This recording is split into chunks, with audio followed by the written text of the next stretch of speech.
जय सिया राम दोस्तों।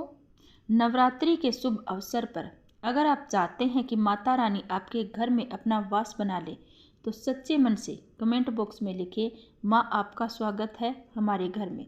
माँ के लिए एक लाइक तो बनता है। तो आइए जानते हैं दोस्तों, नवरात्रि में क्या नहीं खाना चाहिए और कौन सा फल खाना आवश्यक है और क्या नहीं पीना चाहिए, आज हम आपको विस्तार से बताएंगे।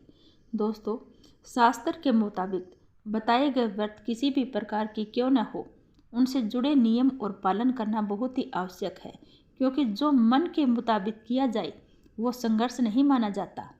कहा जाता है कि मनोकामना को पूरा करने के लिए थोड़ा तो संघर्ष करना पड़ता है। इसके लिए व्रत को पूरी विधि विधान से करना चाहिए, तब आपको पुण्य फल और लाभ मिलता है। आपकी सभी मनोकामना पूर्ण हो जाती है।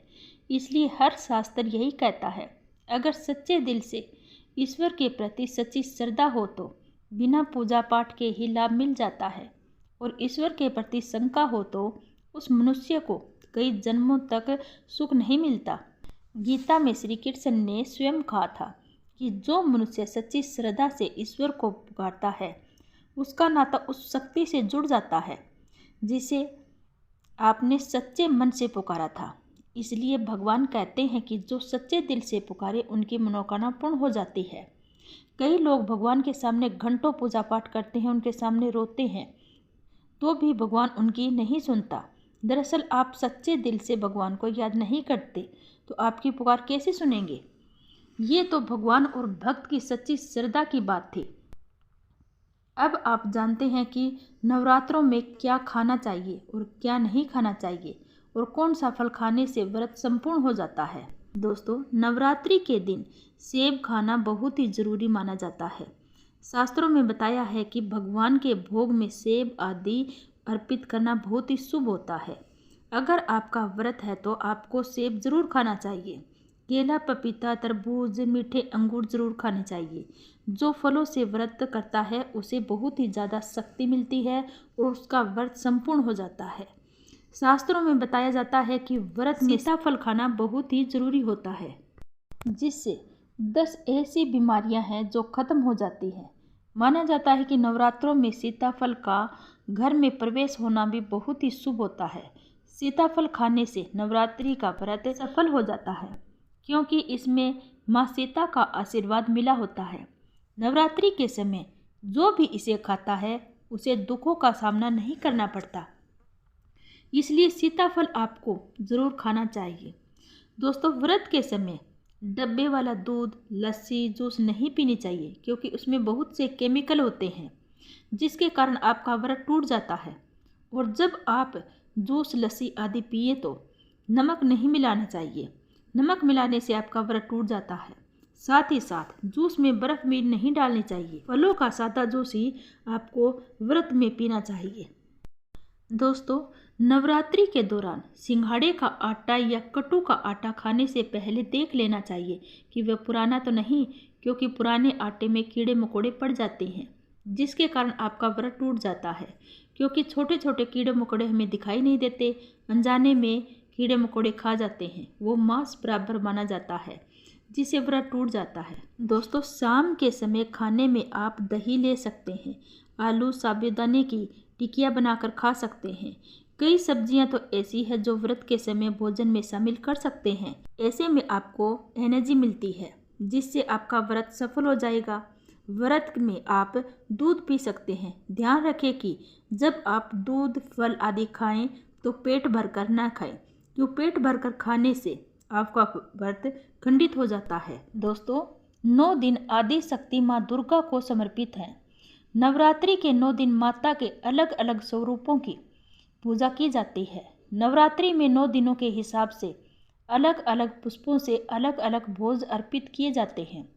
लेकिन क्या आप जानते हैं, कुछ ऐसी वस्तु हैं जिन्हें नवरात्रों में भूल कर भी माता को अर्पित नहीं करनी चाहिए। अगर आप गलती से भी इन वस्तुओं को माता रानी को अर्पित कर देते हैं तो आपका व्रत पूजन पूर्ण लाभ नहीं होगा। इसलिए माता रानी की कृपा पाने के लिए यह जानना अति आवश्यक है कि ये कौन सी ऐसी चीज़ है जो माता रानी को पूजन में भूल कर भी इस्तेमाल नहीं करना चाहिए। दोस्तों, नंबर 1, शादीशुदा महिला को सफ़ेद वस्त्र पहनकर पूजा पाठ नहीं करना चाहिए। काले वस्त्र भी नहीं पहनना चाहिए, इससे व्रत खंडित हो जाता है। जब आप माता की चौकी लगाए तो उसके नीचे कागज नहीं लगाना चाहिए। माता की चौकी हमेशा लाल कपड़ा बिछाकर ही बनानी चाहिए। हमेशा याद रहे, नवरात्रों के 9 दिन तक व्रतधारी को अपना आसन माँ की चौकी के सामने लगाना चाहिए और वहीं पर आपको सोना चाहिए। माता की पूजा करते हैं उस जगह को अकेला नहीं छोड़ना चाहिए। ये बहुत ही अशुभ माना जाता है। इससे दुर्गा माँ नाराज हो जाती है और हमेशा के लिए चली जाती है। दोस्तों, नंबर 2, हिंदू धर्म में नारियल की समृद्धि, धन, श्रद्धा और सम्मान का सूचक माना जाता है। नारियल का मांगलिक कार्यों में विशेष महत्व माना जाता है। जैसे कि आप सभी जानते हैं, माता रानी के कई मंदिरों में नारियल से बलि भी दी जाती है और माता रानी की पूजा में हम सब नारियल का इस्तेमाल करते हैं। खास तौर पर कलश की स्थापना नारियल रख कर की जाती है। माता रानी की पूजा पाठ के समय हम नारियल से कुछ ऐसी गलतियां कर देते हैं। दोस्तों, नारियल कई प्रकार के होते हैं, एक हरा, दूसरा सूखा, जिसके अंदर पानी होता है, और जटा वाला नारियल ही हमें इस्तेमाल करना चाहिए।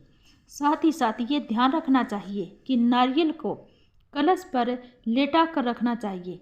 नारियल को कभी भी खड़ा नहीं रखना चाहिए। नारियल को औरत स्थापित कर तो सकती है, लेकिन पूजा पाठ के बाद नारियल को औरत तोड़ नहीं सकती, क्योंकि नारियल बीज रूप होता है। क्योंकि औरत बीज रूप से ही शिशु को जन्म देती है, इसलिए महिला को कभी भी नारियल नहीं तोड़ना चाहिए। दोस्तों, नंबर 3, हम लौंग माता रानी की पूजा में इस्तेमाल करते हैं, लेकिन लौंग का इस्तेमाल करते समय एक बहुत बड़ी गलती कर देते हैं। ये ध्यान रखना चाहिए कि हमेशा लौंग फूल वाली लौंग माता रानी को अर्पित करनी चाहिए।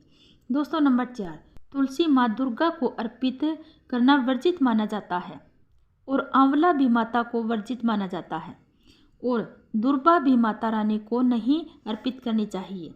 दुर्बा भगवान गणेश जी को अति प्रिय है। नवरात्रि में भगवान गणेश को दुर्बा अर्पित कर सकते हैं। पुष्प में माता रानी को गुड़हल और गुलाब के फूल बहुत ही प्रिय होते हैं।